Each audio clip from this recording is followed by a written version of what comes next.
He's So, too busy so for as I us. understand it, Ted, that means you warm us up. We do all the warm ups. We get flexible. You slap us on the ass and say, "Get in the game, kids." Kind of like the fluffer, Ted's right? like a fluffer. I was Yeah, just I'm gonna the say Ted's the fluffer. fluffer for the podcast. Oh God, we Hmm. should just start all over. The Hollow Bunny.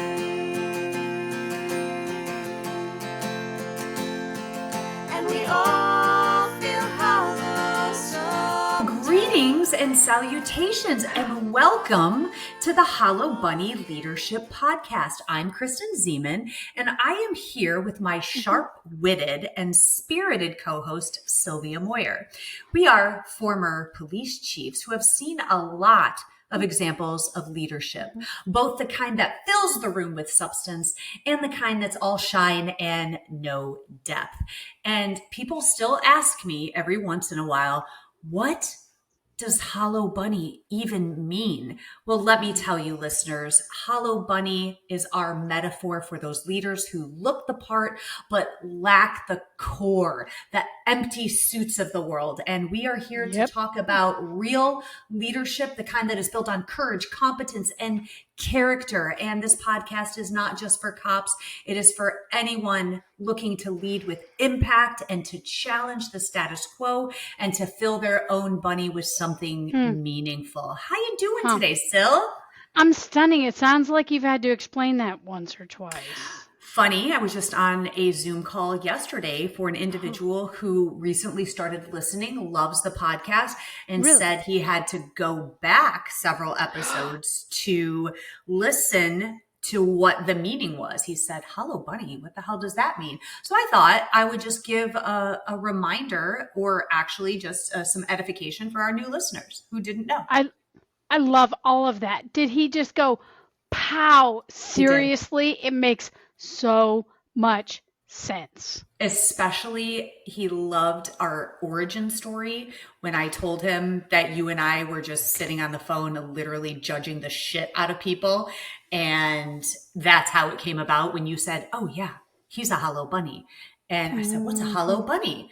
And then that's how this podcast was born. So it's just a nice little reminder for those who are new to the show. Sure, good reminder. And were we on the phone? We were. I We were. Yeah. Somehow I have rewritten history because I remember it differently. But Do you I'm really? super stoked that you brought in this new listener. You gave him an understanding of the origin of the Hollow Bunny, and then this is our give back, isn't it, Kristen? This is our Yeah. give back to those folks that are in the biz, wherever they're in the biz, whatever biz they're in, and this is our way of kind of just generating some thought and then encouraging folks to take some action. Yeah, for sure. And I love the idea about, or at least the disclaimer here that even though we both come from a law enforcement background, that the stuff we talk about transcends all professions. Like today's topic is about what inspiring leaders bring to teams. And Okay. there's a lot that can be discussed about teams and how leaders play a role in making a great team. And obviously this doesn't even matter what profession we're in. Right, because it is about how we inspire. It's about folks that offer big picture ideas. It's about them bringing values based optimism into a team, into a unit, into a division, into an entire organization. And it's about really the inspirational folks that lead people to propel them into a bright, compelling, and action oriented future. So, Yeah, okay, where have that's you beautiful. witnessed this? Oh, well, I have witnessed really bad leadership in and I've also witnessed really great leadership. And I think that teams is when you talk about effective teams, man, this is a complex subject because, you're talking about the leader who puts teams together, I imagine. And I think the first step that, at least as I'm looking back and I'm thinking when I was on a successful team, whether that be a sports team or whether that a team in my police department, Wait, I just said wait, I was on a sports team and I knew wait. you were going to call me on that. freaking knew Okay. it. Where's Ted? Okay. Go ahead. Go ahead. Is this a metaphor? Okay, just go Sylvia, with it. Come Sylvia, on, sporty ball. I was on the bowling team my freshman year in high school. That's not a sport. It Okay. is is it a skill? Is it like golf Okay. where it's not a All I'm going to sport, it's a say, skill? so while all of our listeners have just fallen off the treadmill and they're getting back on, we're going to remind everybody about the many times where we've talked about sports, where we talked about your role in sports, where we have talked about skill versus sport. And when you were on the bowling team, Ted Madden was studying He because was. he's an honor society, just an That's right. extraordinary guy That's from right. Aurora High. Okay, let's just go with it. What really Inspiring. frustrates me is Mhm, your mhm. uncanny ability to call me on my bullshit. I almost glazed over that, and I thought I was going to get away with it until I saw your face. Okay, so back on track. What I was about to say was one of the things that I have found in a successful team when I've been a part of it, when I had a leader who set a clear expectation while fostering autonomy, which is a really delicate balance. Is that what expectation in terms of individual Okay. performance or a vision for the mission and what's going to be accomplished? Help Yes. me understand Okay. that. Okay. So, all right. So I think it's the latter. I think where I'm going with this is the latter. And I have a great example of this that didn't happen in a workplace environment, but it's a really good metaphor. My son was visiting Naples, Florida, and Jake Zeman is a really magnificent cook. And I was going to the store and he said to me, "Can you pick me up some coconut milk?" And I said, "Sure, Jake," because he was going to make a dessert. I don't know, listeners, if you have ever purchased coconut milk as a person that I just haven't. I was overwhelmed by the amount of different kinds of coconut milk in the aisle. There is sweetened, condensed, there is unsweetened, there is chunky, there is all kinds of coconut milk. And I stood there overwhelmed, and I called him to ask for clarification. And then he told me, yes. And then he told me, "Here's the recipe that I'm making, and I need this kind." Okay, so now let me bring this into the workplace. How many times do we tell our people, or does the leader tell us, go do this, but they don't give you the final recipe or what the vision looks like as the finished product, right? Okay. And so leaders fail to communicate, but then team members fail to get clarification. So I could have just grabbed any coconut can from that shelf and just guessed and said, "Well, maybe this is what he wants." And I would have gotten home and he would have said, "No, I need something different." So it's a two-way street there, that balance. Feel me? Okay, I feel you. I'm not mad about it at all. This is Okay. a bit surprising because I see you as an example to others, right? In terms of you put this incredibly fine point on notification and communication. Notification, we just let people know what's going on. Communication is an interactive process. We've distinguished that, and I use it all the time in the workplace. I used it yesterday. Here's I would have expected from you is not only as an example of saying, okay, is there something specific you need? Mm-hmm. But here's what I would have expected from you. Buy one of each of them and overwhelm that little Jake Zeman and say, "Look, mama wouldn't have had to buy you 4 if you had just been more descriptive." Okay, now that's really interesting because that is the kind of follower that I would actually say that I am. I want to if someone asks me to do something, I want to over deliver. Yep. But think about the time and the money wasted doing that. If the leader would have just said, first of all, there's 2 points I want to make here. One is you don't know what you don't know. I didn't even realize there were different kinds of coconut milk. And so to over deliver, I would have brought all of the kinds of coconut milk back. Yep. And then the others that he didn't use would be wasted. So I love the idea of over delivering. And I would say err on that side, but also a waste of time and money. No, ma'am. Ooh, Not a waste of time and money. I would have said, Mr. Zeman, had you been more specific, you would have made mama one dessert. Now, MFer, you got to make one with each of these types of coconut milk that I delivered because you, sir, were not specific. Okay. So how do we take this back into the workforce? Do you think that time is wasted over Good. delivering or guessing, trying to guess what your leader wants because they didn't give Whew. clear expectations? Here's what I think. It goes right back to the Four Agreements, right? By Don Miguel Ruiz.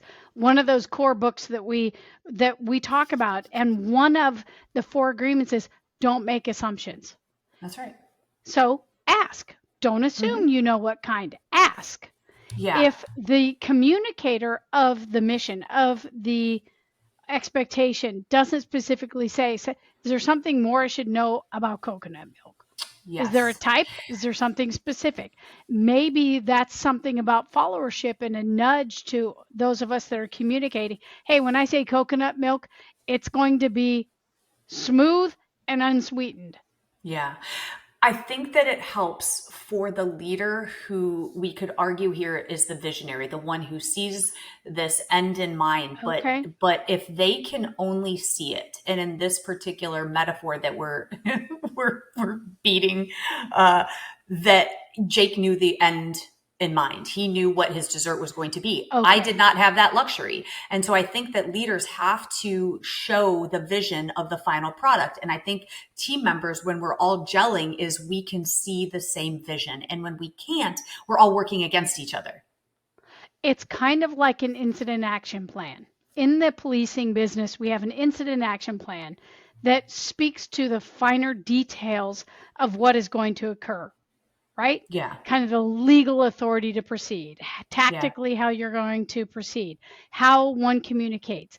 If there's an injury, illness, there's an emergency plan. Where do you go if comms go down and you go to a different channel? Which emergency room do you transport someone that's injured or wounded to?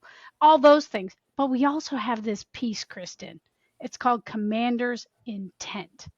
Commander's intent is basically what we hope to achieve.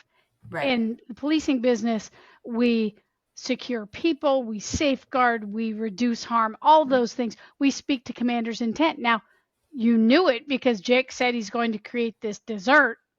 That was the intent. I mean, we could beat the metaphor. Basically, what we're saying is this, is you're talking about inspiring leaders, right? And meeting the objective. You met the objective because you and Jake had this communication. I'm guessing you had the dessert. You didn't eat much because, girl, you're skinny. You need a cheeseburger and another dessert. But okay, I digress.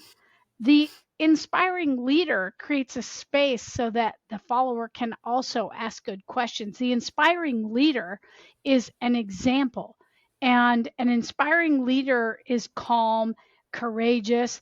They face danger while protecting their team and their followers from that very danger. So said Adam Galinsky of Harvard when he wrote about this recently. He was writing about inspiring leaders and writing about the example that an inspiring leader sets. And I think your piece about the example, setting the example, is part of that, right? I can't help but think that here, this author recently from Harvard wrote about being the example and wrote about facing danger, being calm and courageous. And that's for Harvard Business. And that's why it makes sense that two former police chiefs are talking about this stuff broadly. It applies everywhere, right? Yeah. Yes. Okay. So that's like super academic-y. Is it? Yeah, kind of. Okay, so I'm sticking with the vision of a leader, not necessarily coconut milk, but okay. So riddle me this: there is a certain outcome that we want, that we have. So I get that, and that's why we've got all of the operations that lead us to that particular outcome. Okay. What if, and hear me out here, is that what if great leaders also support disruptive thinking, right? Okay. What I'm thinking here is this, is a leader's job is not just to keep the ship steady. It's to make sure it's moving towards the right destination, but sometimes we have to adjust the course, right? So what if team members along the way are given the autonomy to question the leader's vision and say, wait a minute, have you tried this recipe with chunky sweetened coconut milk? Because you want me to go get unsweetened, condensed, whatever. I don't even know what any of those things mean. But what if I want to add a little pinch of this and a little pinch of that because I am a team member and hey, here's your vision, but also I could help you even make your vision bigger. See, that's where I think leadership fails teams because they are like, here is the vision, here's my mission, and you must adhere to it. And that's all fine and good. But we're also then discounting some of the team members' input that could make the outcome even better, make the finished dessert even better than the leader had imagined. I don't know. Maybe. I mean, you really are putting an interesting spin on this. I'm going to have to marinate on it, keeping with it's a food theme. So we know that those leaders who infuriate, try to control, try to direct, try to ignore, diminish the contribution of others. We know that in your example, you're talking about elevating that recipe, elevating the inspiration, empowering them to try something different. So are you saying that those characteristics are part of the disruptor's creed? Is that help me make that link. Well, yeah, but disruption gets a bad rap, right? But disruptors, let's call them interrupters. They challenge the status quo. And here's why I think the best leaders don't just lead. They create space for others to lead and innovate. The leader's role is to enable greatness in their team members. And so that's why micromanagement is a killer. It is a killer for creativity and for problem solving. And I was just listening to a podcast, Airbnb guy by the name of Brian Chesky. He's the CEO of Airbnb. And he was talking about the role of managers and how they micromanage. But he called it instead eyes on leadership. And what he was talking about is the core concept being explored is the difference between unproductive micromanagement and effective attentive leadership. So what he was trying to say is that leaders can be informed and involved and still give people the autonomy to question maybe the outcome and to bring their own creativity. And that's where I think people thrive, is when they are allowed to use their problem solving and their creativity to a particular problem project process. So that really is compelling because it swirls around this thing we talked about before, which is giving folks a psychologically safe space.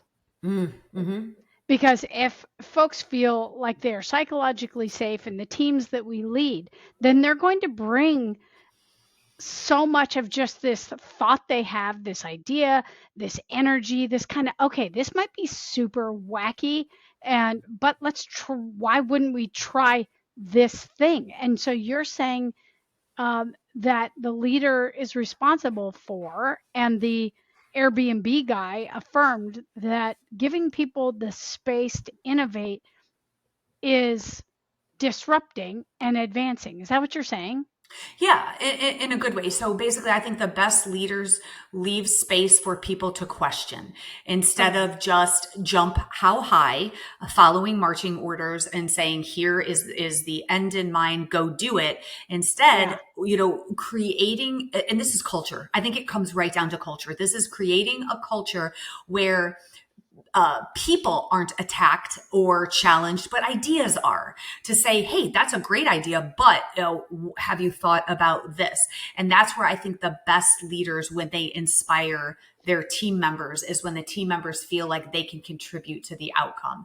And also to build a space of failing forward where we can try things and say, okay, all right, I hadn't thought of that. We should try this. If it fails, we can probably most likely learn something from it, pivot, and take it a different direction. But we have to build in room to fail, to learn, and succeed.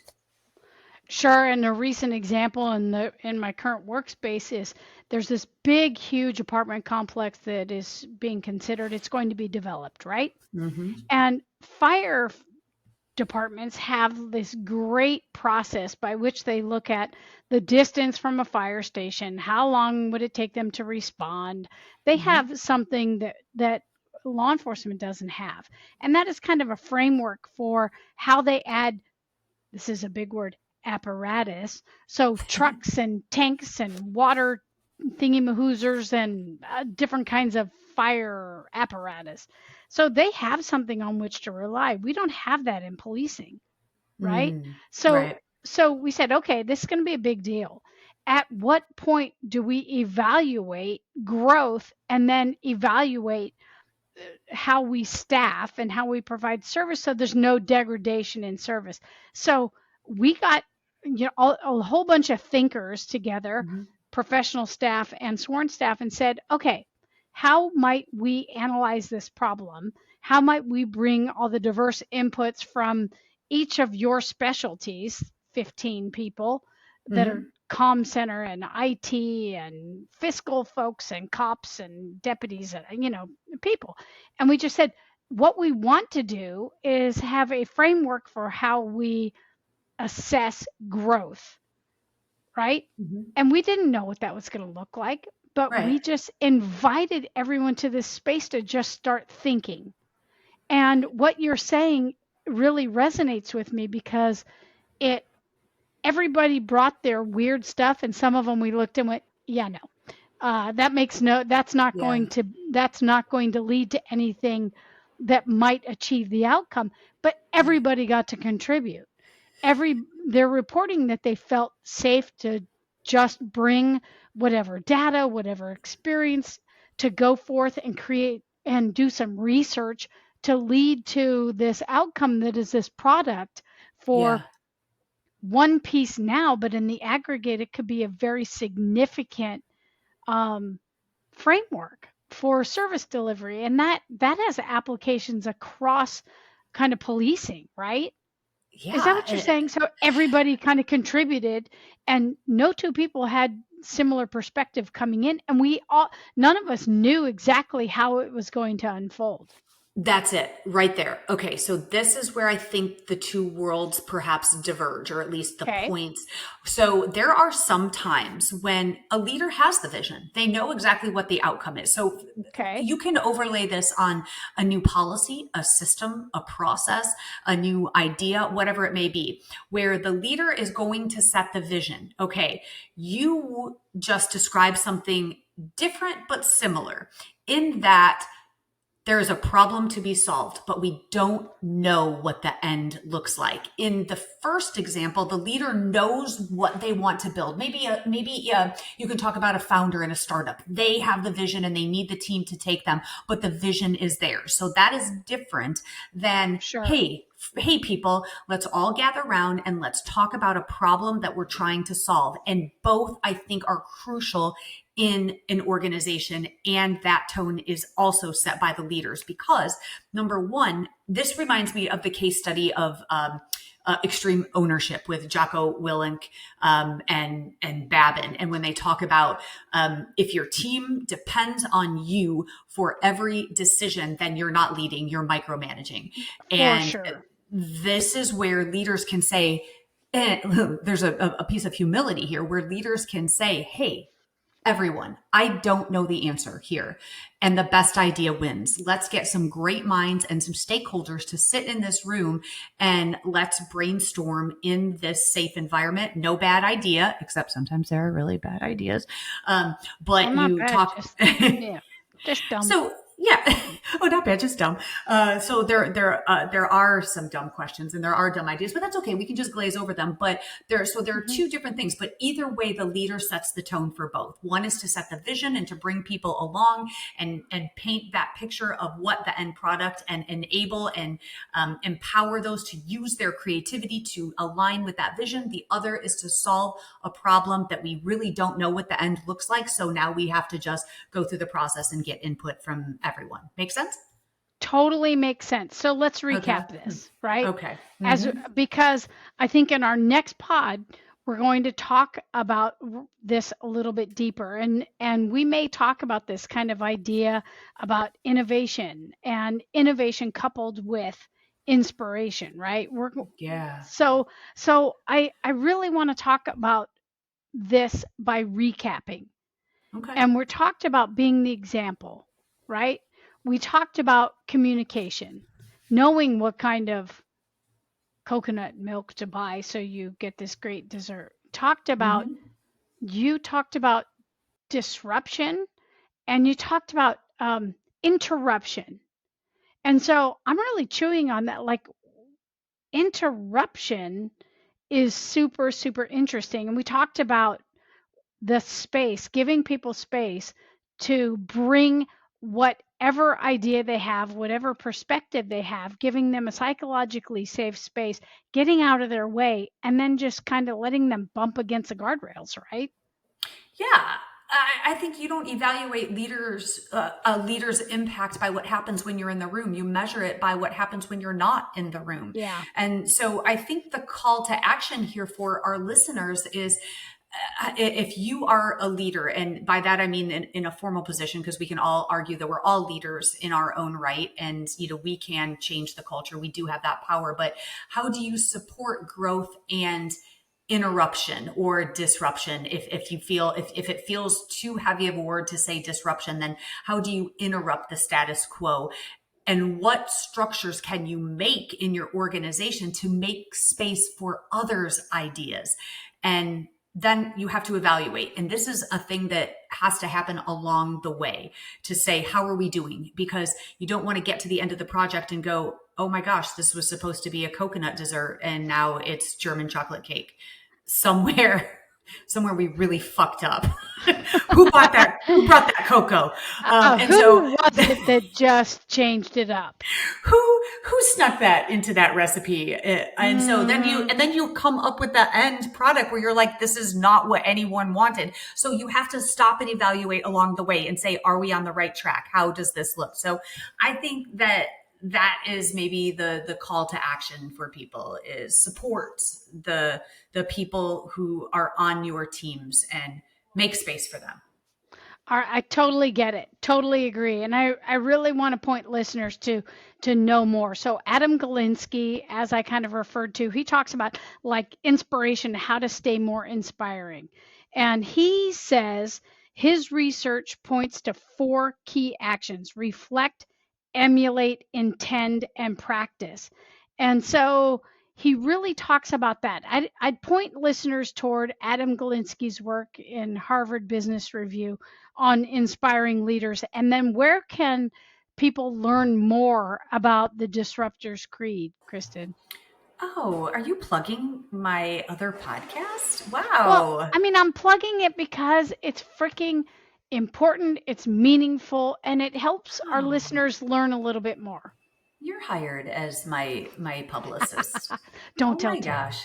Okay, I won't. Yes, it's the Disruptors Creed podcast. And yeah, this is where I delve into disruption and the kind of disruption that interrupts, that innovates, the kind, it's like the only way that you can change the status quo is through some sort of rupture, whether that's interruption, disruption. And then from there, we change things. And it's genuinely the antithesis of everything staying the same. So I think that we have a lot of nuggets here for our listeners to chew on, as you put.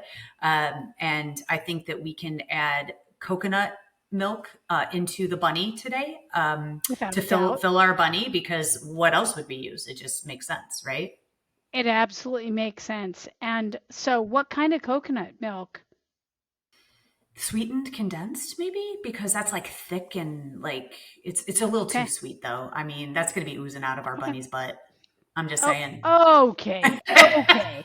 I bite And the ear. So really, yep, I bite the butt, friends. All right. Well, thank you for showing up today, listeners, our little bunnies out there. Remember, this podcast is produced by the incomparable Ted Madden, and the music you're about to hear was written and performed exclusively for the Hollow Bunny podcast. If you love what we're doing, show us some love by subscribing, by liking, by reviewing, and spread the word. Follow us on Instagram, Facebook, and YouTube. And if you don't like what you hear, just move along. Nothing more to see later. here. Keep filling GTFO. keep filling your own bunny and keep adding substance to others. Bye, everybody.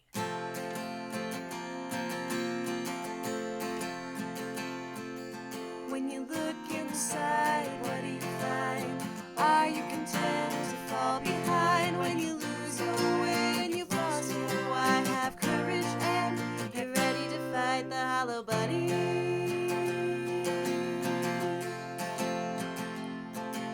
When the way ahead is covered in smoke and you're tired and you're scared and you're losing hope, you'll open your heart and your eyes to see a challenge and a question. Why not me? To fight the hollow bunny.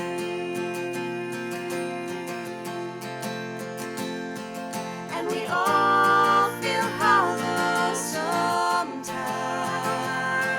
but the monsters are only in your mind. It's a tough pill to swallow, but if you're brave and kind, you'll be alright. If you fight the hollow bunny.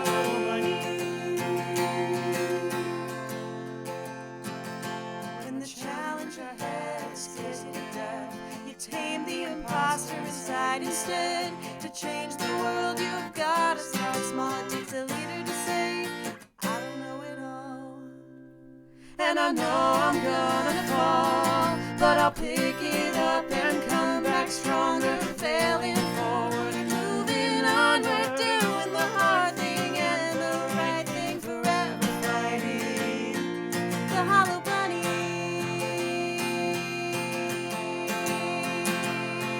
And we all feel hollow sometimes, but the monsters are only in your mind. It's a tough pill to swallow, but if you're brave and kind, you'll be alright. If you fight the hollow bunny.